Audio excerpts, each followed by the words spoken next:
Good morning, good evening, good afternoon, everyone. Welcome in Salesforce Apex Hour. Today, we are going to talk about Salesforce Flow anti-pattern, and we have a great speaker with us. Let me hand over Andy for his presentation and for introduction. Well, thank you very much, Amit. Thanks for having me. This is my second time, and it's fun every time.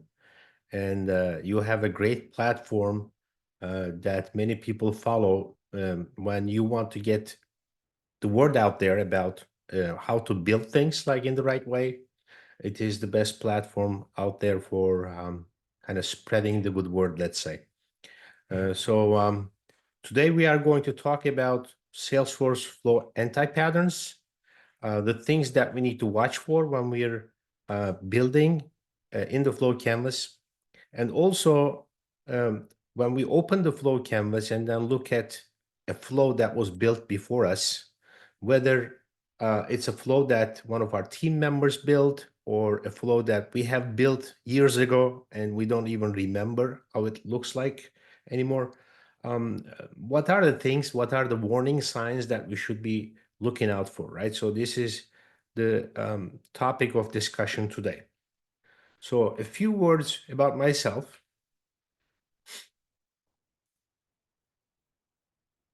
Let me see, the slide is not advancing.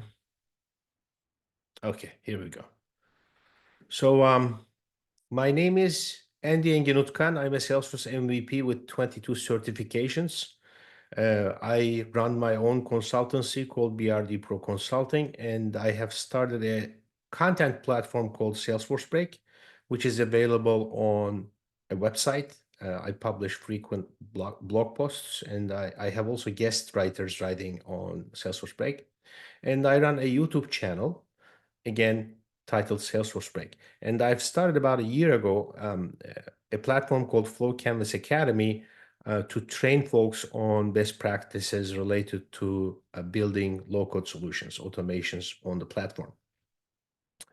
I have a course on Udemy, and I teach a live bootcamp from time to time. So all that information is tied to salesforcebreak.com.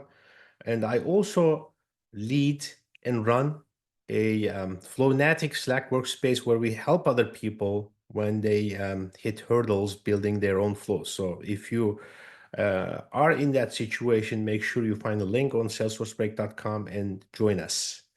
And I highly recommend, if you are more advanced, to try and help others building their own flows, because it's great exposure to various different use cases. Sometimes when people, when they are learning flows, they are constantly asking, how can I get exposed to various different use cases? Well, if you actually read other people's flows, if you find out about them, and if you try to solve their problems, you are going to be exposed to various different use cases. That's actually a great opportunity. Now, today, I'm going to be talking to you about flow anti-patterns. I have 18 points here and various different miscellaneous items listed at the end. Whenever I talk about this or think about this, I come up with various different points. Probably the list will be growing in time. Some items are bigger than others. Some items are very basic and foundational, and some more advanced. So I see this as an architectural discussion, meaning I'm not trying to lay the law here, law of the land, right? So, I welcome all the feedback here. You may think some of these are relevant, some of these are very important. You may actually have contradictory opinions about some others. So go ahead and type in the chat as I go along. I've done this presentation in almost the same exact shape at London's Calling, one of our dreaming events.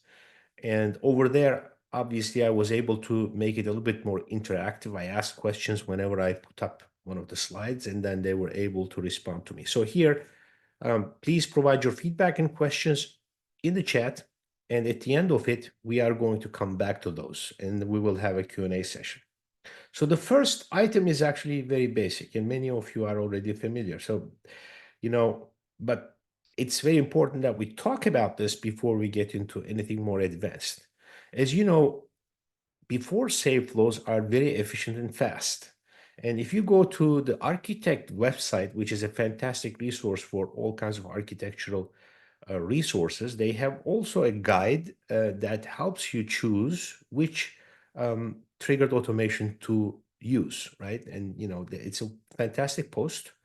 If you are not very advanced, you may not be able to follow the whole thing. It's a very long post. At the end of it, it goes into benchmarks. And this slide is from that post. It shows you how fast triggers execute, right? So in that particular example, before save apex is obviously the fastest one. I mean, before save apex trigger is fastest overall. But if you compare that to a before save flow, you'll see that the difference in time is pretty minimal. In most situations, this is going to be completely negligible. And I talk to a lot of people who are building automations on the platform, and sometimes they read all the information and they get overly worried about the performance implications of what they are building. So I would recommend follow the guidelines and try to be as efficient as possible, but do not overly get concerned about performance implications. Do your testing. At the end of your testing, depending on your scenario, try to optimize your solutions, right? But obviously, when designing, you need to keep in mind how many users you have, how many locations they are actually logging in from, and how many records they are touching every day. If you have thousands of call center agents updating records every day in the hundreds each, then obviously you need to build a much more performant solution than you would need to build for a smaller organization, right? So those are the important factors. But now when you compare before save flow to an after save flow, you are going to see the difference is pretty big. So as you know, before save flow is called fast field updates, meaning whenever we have an update that we have to the field values on the triggering record, we need to be in the before save area. And whenever we need to generate actions or update related records, create records, then we need to be in the after save area. And I'd say I'm not a proponent of creating only one single flow per object, whether it's before save or after save. But if you are going to just build one flow and you are going to need actions and related record updates, then just throwing that field update in there without creating a second flow is also a completely acceptable solution. So it depends, right? So you need to keep all these items in mind and find the solution that works best for your scenario. So number 2 is going to be a NoDML and SOQL inside the loop, right? Or no create, update, delete, or gets inside the loop. Again, this is a very foundational item that we always talk about. And there are many blog posts about this. And the reason is actually very simple, may not be very evident at first. The reason is because we have Apex governor limits that limit gets in a single transaction at 100. If you try and perform more than 100 gets in one single transaction, you are going to get the famous 101 SOQLs error, right? And you can only do a maximum of 150 DMLs in one single transaction. Now, you may work for an organization, or you may be creating a solution for an organization that currently has only, let's say, 3 cases per account. And you can't imagine they are going to have, let's say, more than 10 cases per account, and you are dealing with that kind of scenario with those objects. But remember, you are not going to be there in the future. Like in a few years, maybe this organization is going to grow very rapidly, and they are going to accumulate much more data in their org, and you don't really know how it's going to look like. You want to create solutions that are scalable, that are resilient toward the future. So because we don't know how many times we're going to be looping in the future, we don't really want to perform these inside the loop and then leave it to chance and end up with an apex governor limit violation in the future. So number 3 is the flow too big? So this is an image actually that Adam White shared on the Salesforce admin blog. He had a post a couple years back about best practices, and that's one of them. Now, if your flow is too big, one of the things that you should consider, if you're in a record triggered scenario, look for decisions inside your flow, right? You opened up a flow, it's humongous, it takes forever to load, and it's very hard to navigate. One of the biggest criticism against flows, especially coming from developers, architects, more advanced people, they are actually quite hard to read, right? If you're trying to figure out what the flow does and there's not good documentation, they are hard to decipher. So look for decisions in the big flow, especially in a record triggered scenario. Could you split those, right? At the decision points, because the decision points indicate different paths. So why would you not split those and then make them separate record triggered flows with what I call a tightened start element condition? So tightened start element criteria, because we don't really want our automations to run unless they really have to. So if we tighten our conditions, our criteria is very precise, then the engine of that car is never going to start and consume gas. That's the analogy I use, the metaphor I use, like when you are starting a record triggered automation and then you have a decision afterwards checking whether you should be really performing that update or not. Then you have already started your car on your way out to the grocery because you think you ran out of milk, but you decide, well, let me check the garage refrigerator first, right? And then you turn off your engine, come back in, but you already consumed some gas. You don't really want to do that. Check your garage fridge before you get out, right? That way you won't ever have to start the engine. So does it make sense to use the subflows? Obviously, subflows are very popular among certain circles, sometimes also for the wrong reasons. People assume that subflows are going to split transactions. They are going to give performance, let's say, advantages to you, which really is not the case. But subflows should be used whenever you know you are going to use and reuse the same logic, probably in several flows that you have, right? That's the best case for subflows. But it does provide some advantages when you're trying to make your flows a little bit better readable, let's say. It can give you some maintenance advantages over time, especially if you're reusing the logic. At the same time, without the recent updates, lately we have received an update where we could see a link to the subflow and then immediately go to the subflow. There is some UI improvements there. Especially before that update, I actually found dealing with subflows a little bit difficult because then it makes the readability a little bit harder, especially when you're not familiar with that flow beforehand, if you're reading somebody else's flow, right? So there are advantages and disadvantages, but in any case, you don't really want to end up with a humongous flow. And it does take a very long time also in the flow canvas to kind of, open and save these things and to navigate them. So number 4, starting with loop in scheduled triggered flows. So now your scheduled triggered flow will run on all qualifying records. So initially this concept is not very, very familiar and easy to understand for people.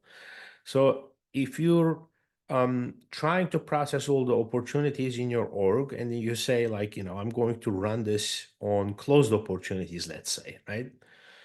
And your start element criteria reflects that, this flow that you built is going to be running on each and every opportunity that fits the entry criteria. So if you have 1,000 opportunities, it's going to run 1,000 times, right, on each of those records.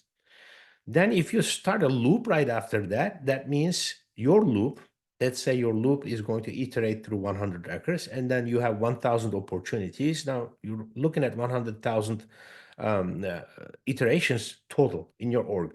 So you don't really want to do that. But there are scenarios where this may make sense, but it is definitely a warning sign that you should be checking out. Again, many people don't realize the schedule triggered flows don't really require an object to run on. So you can schedule an automation, and that automation is going to process some things for you, but this is not going to go look for records in your org and then run the automation on each of them. Instead, it's just going to kickstart this whole logic at that predetermined date and time. In those cases, it may make sense for you to process, let's say, all the cases that have been closed since yesterday, and you may want to process those one by one. And in those scenarios, maybe it may make sense for you to loop. So it depends. But this is a warning sign that you should watch for, and you should obviously refrain from DML and SOQL operations inside the flow, inside the loop. So loops inside loops. This actually has been added with the tips functionality in Winter 25. I don't know if you've seen that. Now we have architectural recommendations or warning signs that we see inside the flow canvas. So if you build a flow inside the flow, if you build a loop inside a loop, you are going to get a warning in there saying you may want to reconsider that design decision. So now here, what we are going to look at especially is for complex collection operations and looking through related records, multiple levels deep. Is flow really the best solution, right? So there are a few challenges here. First of all, the SOQL functionality in Apex is much more powerful than the get functionality in flow, right? You can get a much more precise collection by using the SOQL inside Apex. And then, in certain scenarios, it could be much easier for you to traverse to these related, let's say, records and collections. And also, much more importantly, we don't really have the functionality of maps and lists and whatever you have on the Apex side in Flow. If you have a collection in Flow, you usually go one by one through all of the records to try and process them, and that's looping. Now, there are ways we can deal with this, though. If you are looking for a single match in the loop, have you considered collection filter or collection sort? Now, in most cases, the loop inside the loop is avoidable. By using the collection filter, you can see whether you have a match and then reach that one single record directly without having to loop. And also, familiarize yourself with the transform element. The transform element is now very powerful with Winter 25. And if you go to salesforcebreak.com, I actually recorded a video and published a blog post regarding that. And that coupled with the in operator in our gets and updates, we can avoid some loop scenarios, especially on the back of a data table when we're allowing the user to select multiple records. As you know, the data table puts out a collection of records, but then that collection of records you kind of have to loop for, you had to loop for to get to a single record or single field value. Now we can generate a collection of IDs, a text collection of IDs, and use that in our in operator, either utilizing get or update, which is quite powerful. So number 6, record triggered flow that starts with a decision. I think I touched on this before. So when you have a record triggered flow that starts with a decision, you should really evaluate your solution. First of all, are there 2 or more paths that have additional items, elements underneath them? Like, do you really have automation underneath all of them, or are you just checking whether a condition holds true and then continue your automation, and the other path, let's say the default path, is not really doing anything. So if that's a scenario, why is that not a start element condition, right?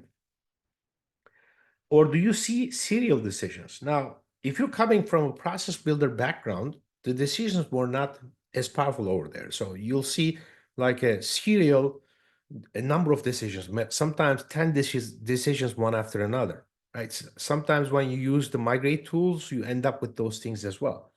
But as you know, in flows, the decisions are very powerful. We can have 20 outcomes in a decision. And it's going to evaluate those from top to bottom. The sequence is important, and you need to be intentional about that.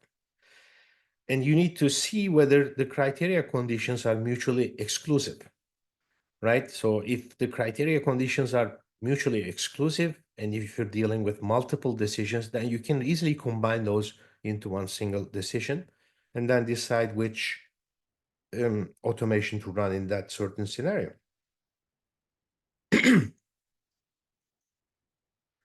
Just a second, let me have something to drink. Formula resources in criteria. Now, we have been informed by the product team several times that the formula resources, at least in the current state, are not very much optimized for performance. And, I think the product team is working on that, but for the time being, you don't really want to use formula resources when you don't really need them, right? And I see this quite a bit, and this actually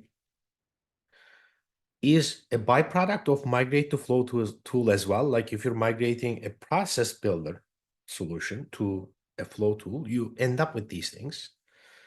And then, you have in decision conditions or update conditions, a Boolean formula, for example. So which decides whether is an update due on that record, or is it time to execute whatever you're going to execute in that particular scenario.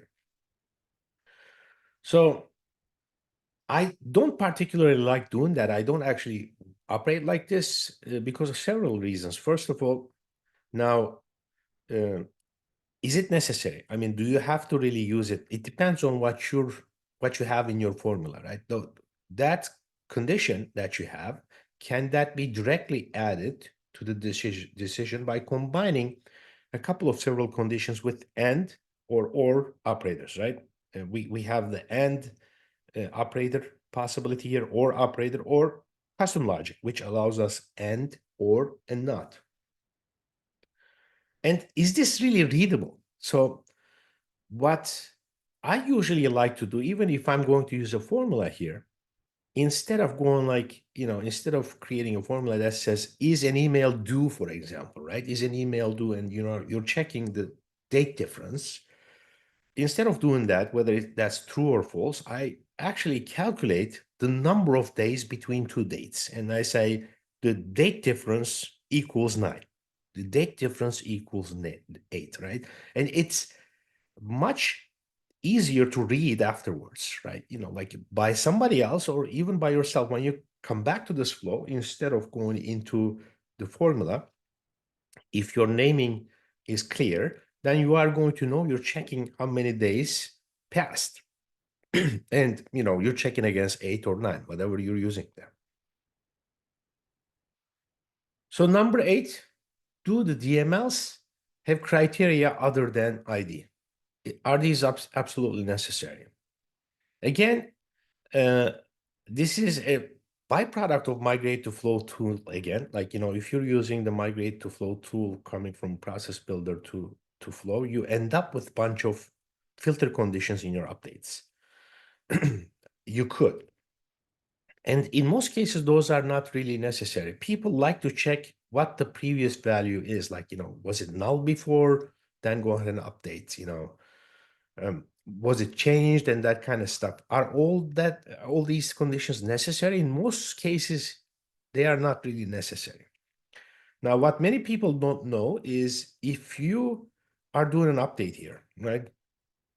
And you use any kind of condition that's not an ID check, it's okay to say, okay, well, go ahead and update the record with this ID equals this, right? That is pointing to that record doing the update.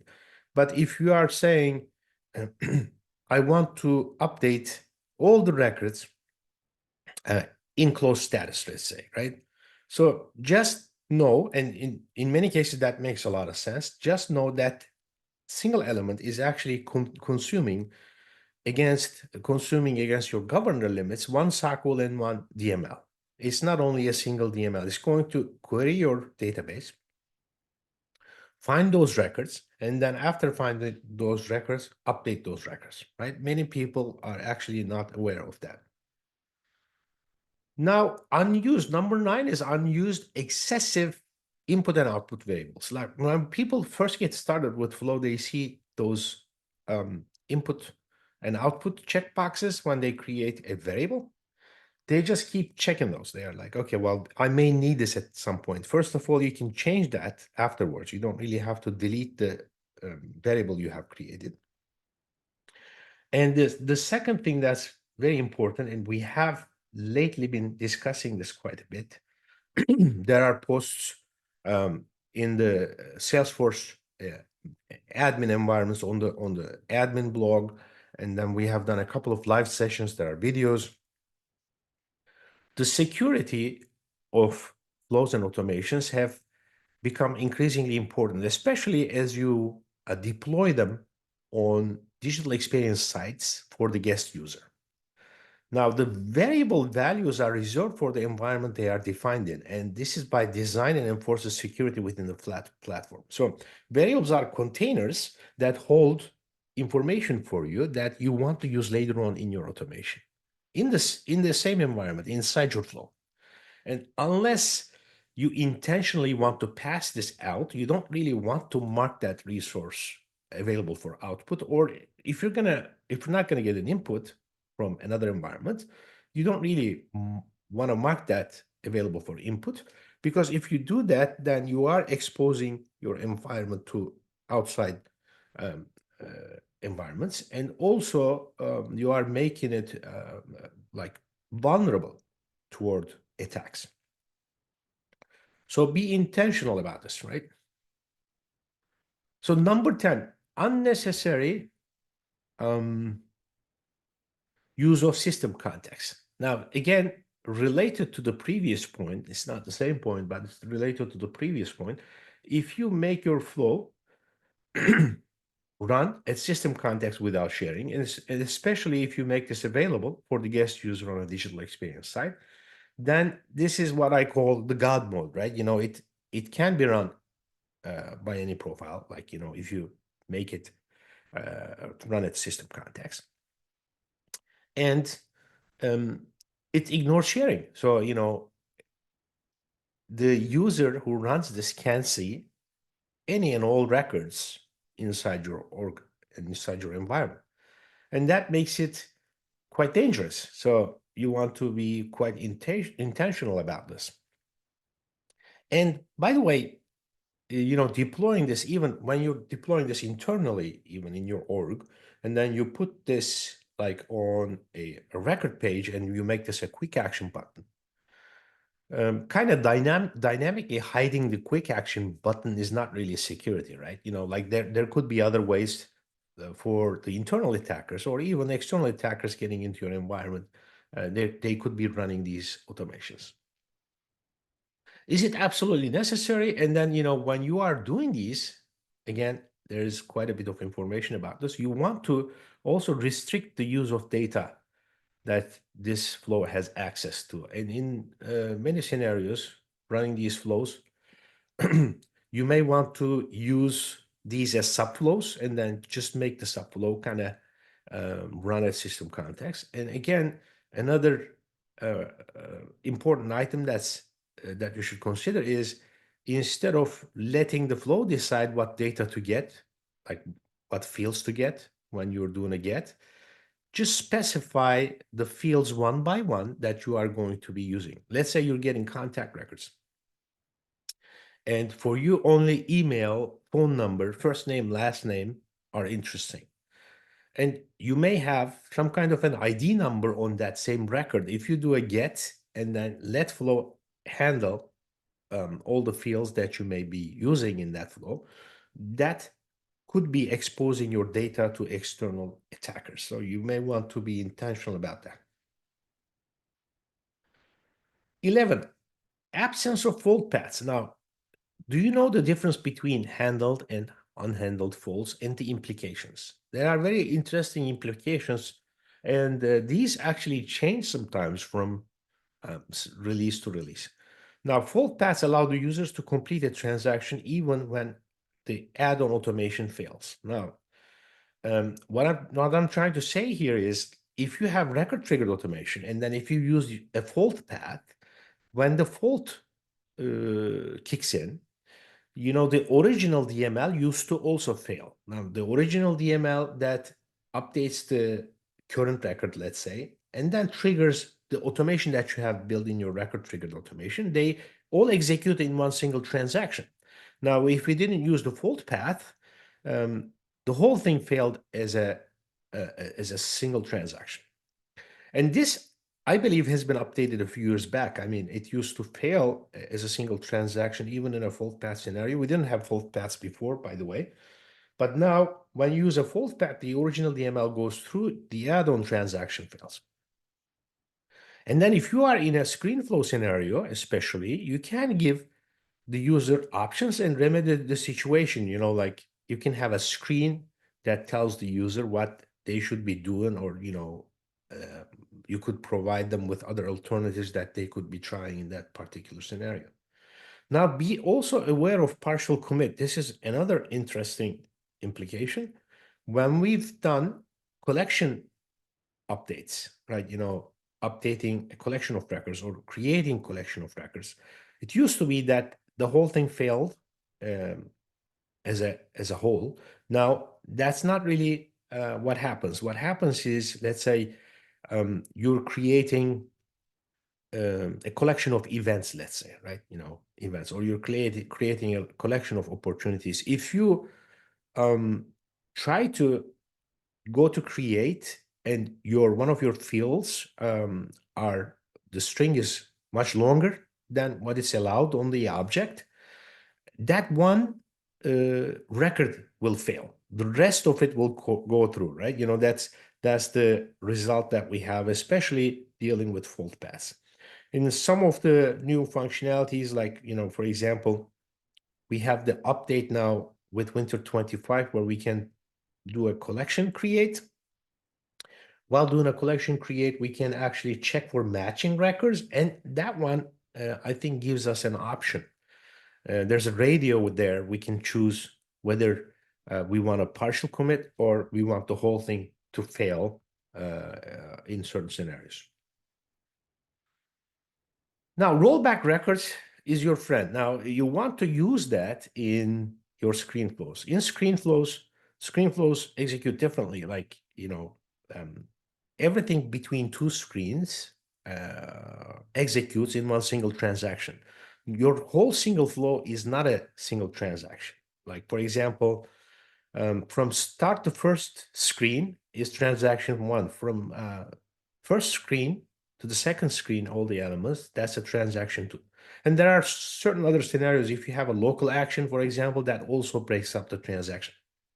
Now, if you are creating like a catch-all fault screen, which I often do, that shows the user what to do if something fails, throw a rollback records right before that. That rollback records is going to roll back any DMLs that you have in that final transaction.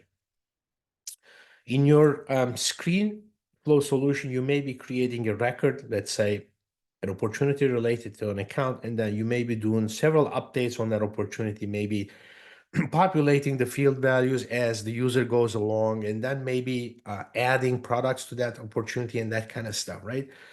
And if something fails halfway through, you don't really want to leave a half-baked record in your org. You want to show a message saying, okay, none of this has been committed, and then, you know, go ahead and report back to your administrator or your IT help desk, and then, you know, try it again or something like that. So in those scenarios, rollback records will be your friend. You can roll back the DML. Now, we don't really want to hard code our IDs, right? Why is this important? This is a potential point of failure in the future. And it'll also simplify deployments if you avoid doing that. Now, the important thing is, especially if you're deploying your automations between unlinked environments, if you're not doing from sandbox to production, if you're doing scratch org, for example, the IDs in your orgs, they may be different, right? And most probably they will be different. Now, in certain scenarios where you're dealing with a production and sandbox, your record type IDs and that kind of stuff could be actually equal.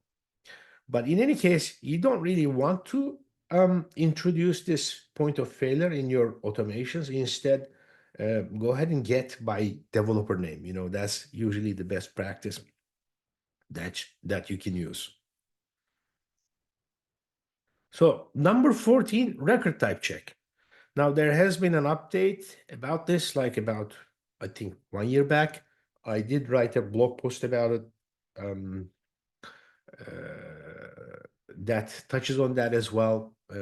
Was it 1 year or 2 years back? Well, actually, it's been more than 2 years. I mixed this up with the custom metadata reference in record triggered flows. Yeah, that you can read about on my blog. But the record type check, I think, has been available since the formula entry conditions have been introduced. Now, we used to have the start element conditions that you could add line by line and combine with either and or could create your custom logic, but we didn't really have a formula builder in there. When they introduced the formula builder, we discovered we can now refer to record type developer name. We can refer to record type developer name and record type name, whichever you prefer. Developer name is preferred. So we can check whether this is the record that we want to deal with in terms of record type, right? We can narrow things down. We can tighten our start element much better using the formula area. So make use of that.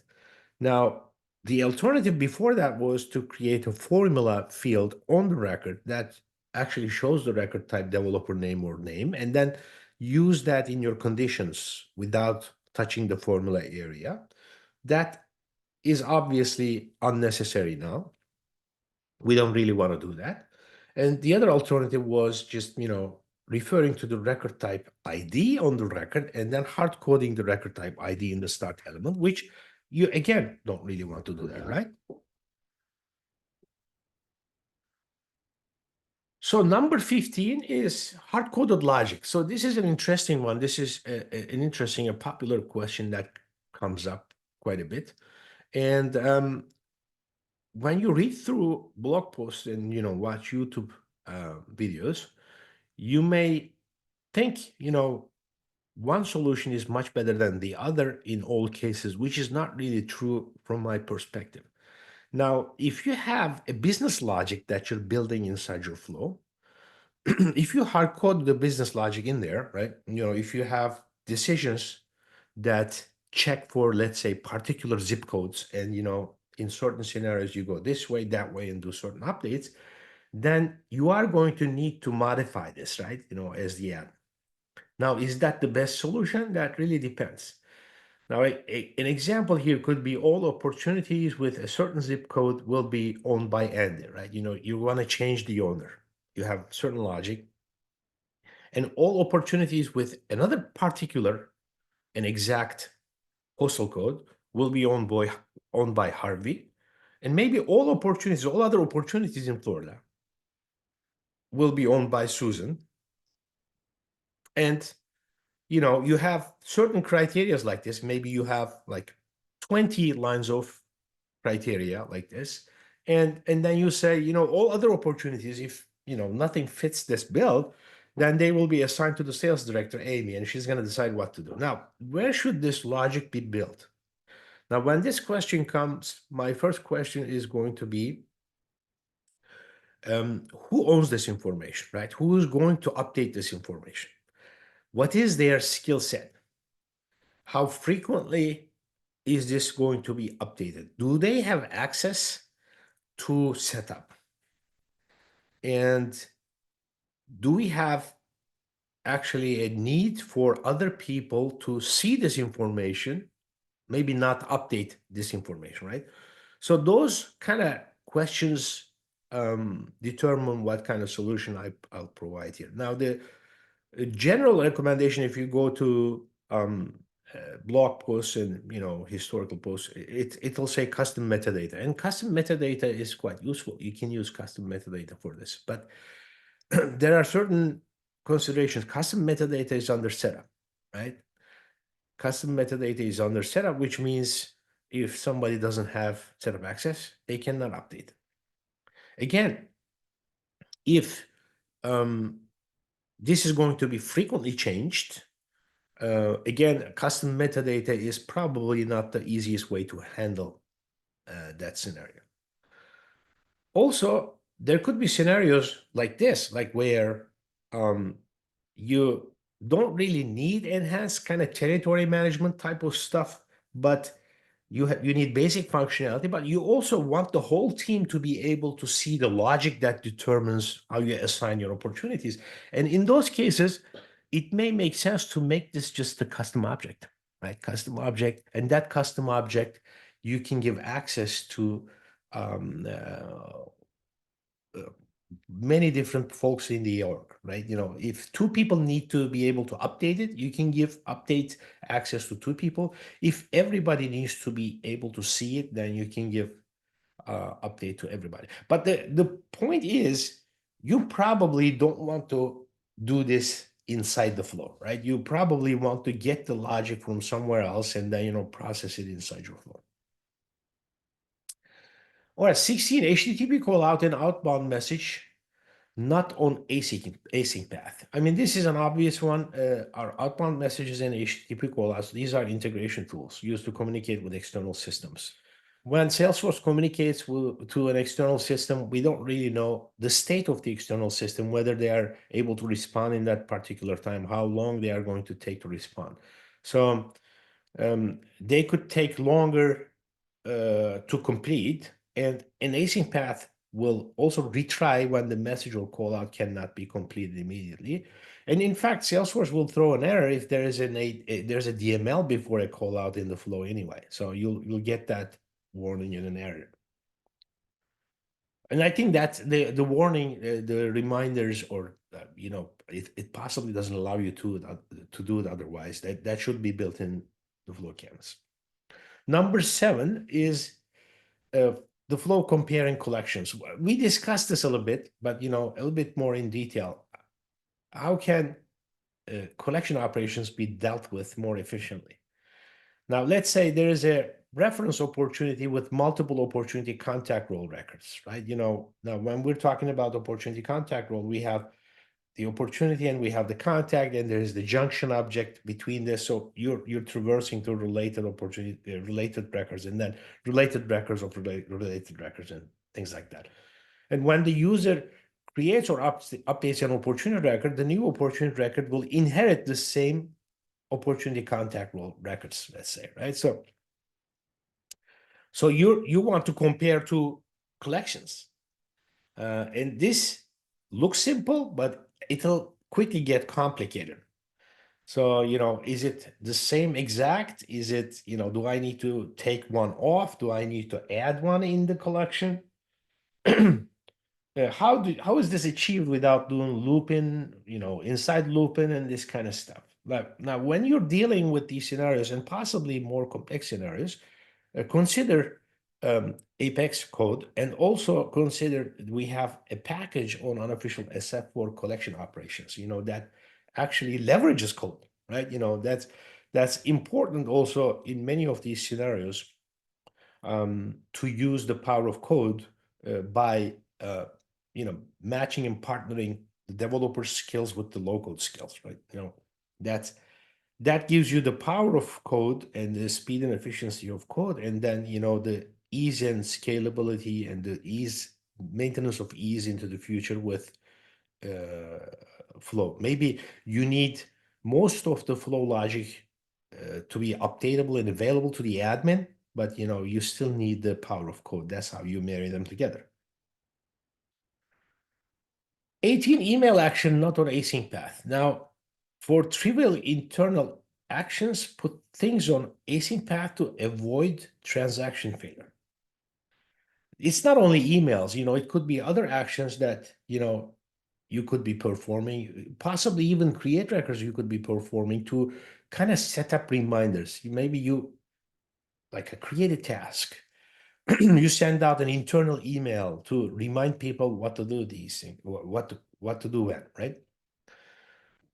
Emails fail in Salesforce for a multitude of reasons. The limits, bounced email status, invalid email address.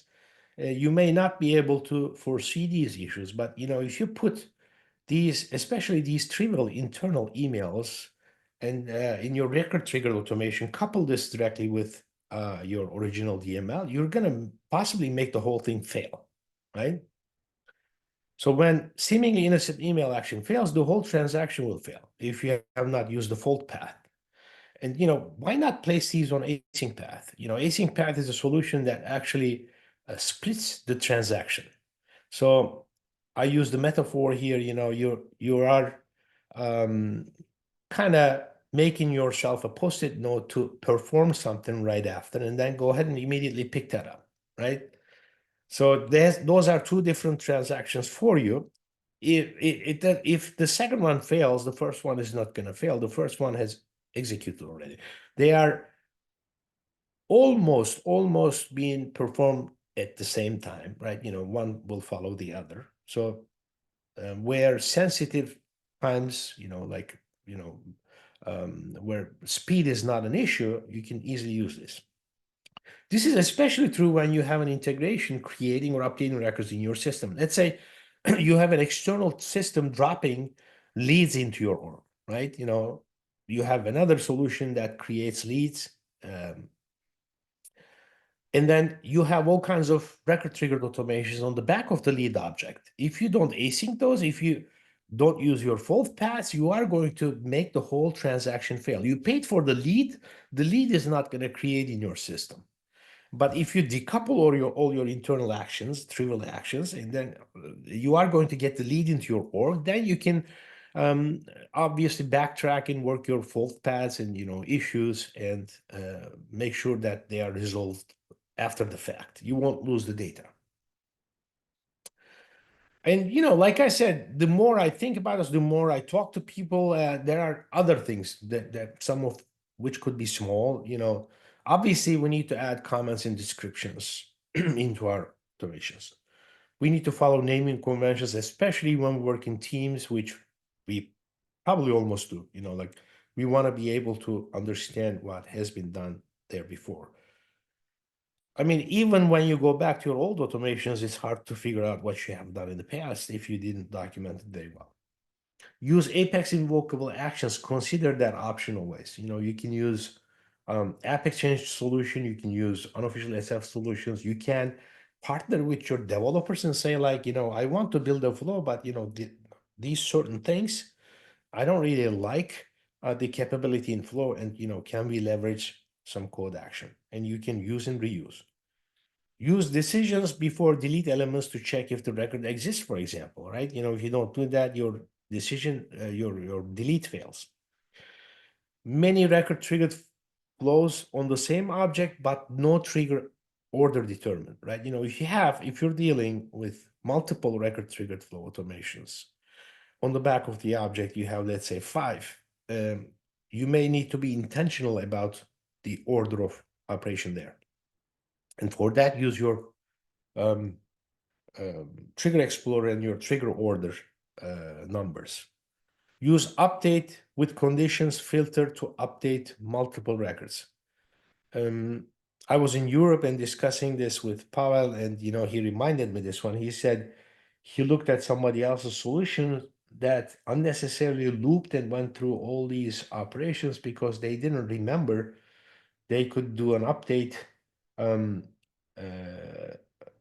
a single step and update multiple records in one single step, especially with the use of the in operator. If you can accumulate a text collection of IDs, you can do all these updates in one step, possibly avoiding loops. Avoid unnecessary gets for related records traverse. Now, I think in Flow now we can go 5 levels deep, traverse to related records. That actually works in most cases. My personal rule for myself is, I try to go to the field references in my resource picker for related records.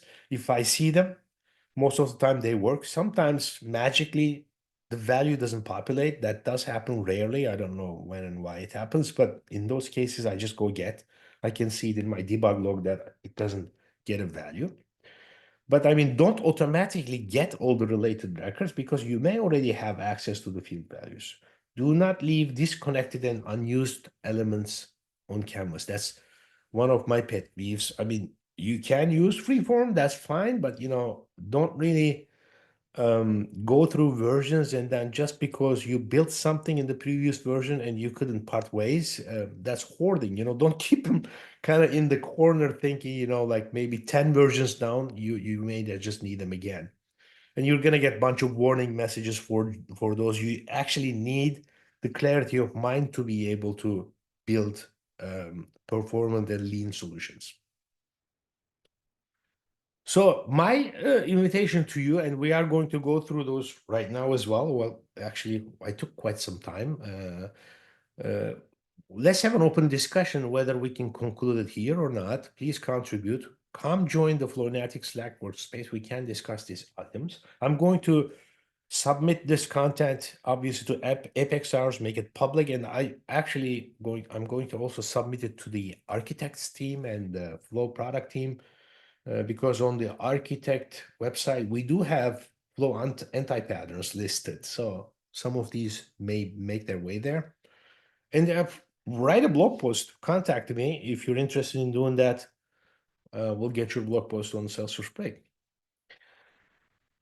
Well, thank you very much. You can find me on Twitter, LinkedIn, and on my website. And we can continue the conversation on the online channels. And then let's do some Q&A. Let me just check the chat at the same time while maybe some of you could take the microphone.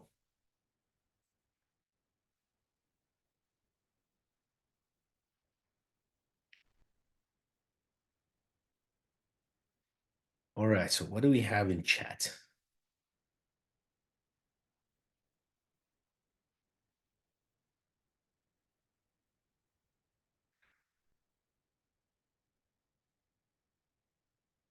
So we have these all right. Anil Kumar says, does it mean Apex gives better performance overflow in context of before save? Yes. Apex before triggers perform better than anything else out there. But the difference between Apex before trigger and flow before trigger is minimal. In most scenarios, avoidable. Also, interesting fact, in order of execution, before save flows, actually execute before Apex triggers. It's kind of like a tongue twister. Brian said, I also consider regression testing Q&A testing efforts when looking at the size of flows. Smaller flows may allow for more focused regression testing, reduce testing scenarios when enhancing an existing flow. Absolutely. And I wrote about this as well. That was this past summer. I've done a couple of Dreaming events in Europe, and then I've done the Atlanta one, Southeast Dreaming. And the feedback I got from architects and developers is the biggest issue they have with deploying low-code automation solutions is the potential of readability. Like, they find it hard to read, they find it hard to compare. Like, let's say you have two different versions of code, right? You can very easily compare and see what's different immediately, right? So, it's not the case with flows. And there are tools coming for that, but it's not there. And then obviously the testing and QA part is much harder. We've had flow testing capabilities being added to the flow canvas, like a couple releases back. Unfortunately, the development there stopped. Brian says the transform blog video example is very good. You're welcome. Thanks for reading, watching. Love using filters. One get many filters. Yes, filters are great. The one thing that I have an issue with, I need an improvement on, is sometimes I use filters to get one single matching record. As you know, we have to loop once to get to that one single record. And I wish it had a resource automatically created exactly like the data table, where, you know, the first record is somewhere for me to directly to refer to. The decisions based on formula fields will always degrade the performance in any process, Anil says. Yes. Brian says, how bad is it to have entry criteria and then within the flow, same decision criteria? What is the performance impact? I guess if you had the same entry criteria and then the same decision later on, that would be totally redundant, right? So you wouldn't need that. I think your question may be, what's preferred, like, you know, either the decision or the entry criteria. The entry criteria is definitely preferred. Sita says, also, can please let us know would tab formula on the fields are better than directly into the flows? Well, I'm not the expert on this, but I can tell you this. Like, let's say you want to build one single flow, right? And that single flow has to check the record type. And you decided to put on the object a record type ID or name or developer name formula, right? Just so that you can check in your record triggered automation entry criteria what the record type is. Now, your flow may be running on 1 out of 100 records, but every time anybody pulls any single record for that org, they are going to execute that formula field, because formula fields are computed and the result will be output every time anybody gets that record. Could be bulk or could be a single get. So I don't think it can be good, right? Sorry, please clarify why using formula is bad. Well, now, this is not my like a technical official response, but what I'm hearing is apparently that's what I've been told indirectly, not by the product team. The formula values are being evaluated and executed kind of at every element inside your flow, right? Whether that element refers to that formula or not. So, you know, I think they are going to make improvements on how these formulas are computed and executed. So then we won't have that problem. Great session on anti-patterns on flows. Never knew many of these. Oh, that's great to hear, Sita. I'm happy it's helpful. Epic source for recording, for record flow, instead of using decision element, can we use the get element and have the decision element? Well, I mean, if you don't need a get, if you can do without a get, you don't want to use a get. Like, first, try and traverse, see if you have access to that.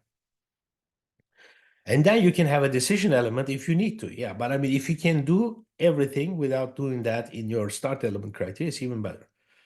So use a formula which is not advised. Any idea when they will allow similar thing for group object in doing loops or get this info now? I'm thinking transform soon, avoid custom label metadata. And also third-party packages use custom labels heavily so hard. Yeah, the group object is very tricky because it's nested, right? That's the hard part. But I can tell you this, I was very excited about using create with a matching record that came in summer 24 for group member junction record. And I wanted to also use it for campaign member. And unfortunately, apparently, it doesn't work on junction records, because that would be a great use case, right? You know, like if you try to add a contact to a campaign, and if they are already in there, you do a create, it fails. And then you would have to first get it and then see whether they are there and then create the junction record. If you could do that in one step, that would be extremely helpful, but it doesn't work right now yet. Very good presentation, excellent, thank you. I wish we can talk more about formula limitations. For understand using formula fields is consuming, but what about formulas itself? I feel they are, well, there's nothing wrong with using formulas. I just said this, I don't want to be misunderstood. Do not create excessive formula resources unless you really have to. That's all. Use formula builder all the time. I use it. In fact, I sometimes prefer building complex things in the formula builder rather than building them line by line in a and or scenario. I would love to have a formula builder in a decision, for example, which we don't have. Can you elaborate on number 8? Do DMLs have criteria other than ID? Yes.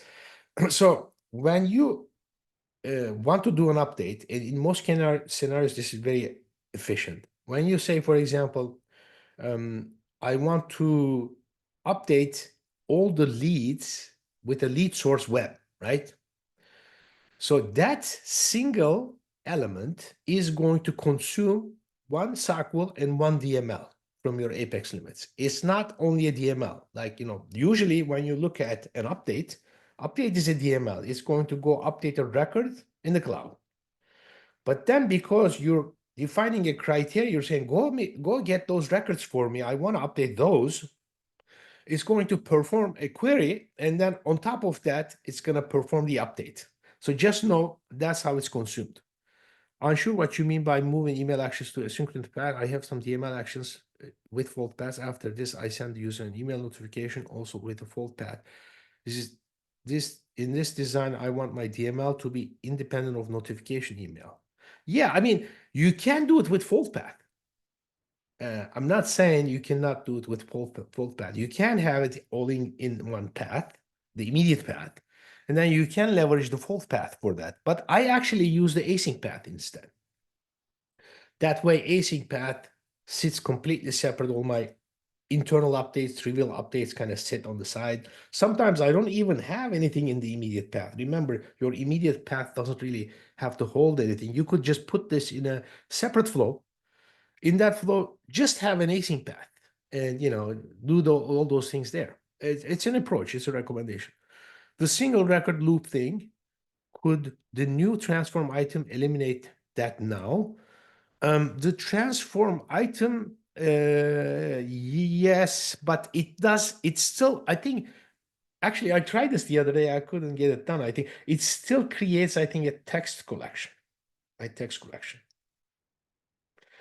And then can the assignment reach the first element in the text collection? Good question, because assignments can process text collections, simple text collections, not the record collections. Record collections, you can add one record collection to another. That's all you can do. But with text collections, you can do additional thing. I have to look into that.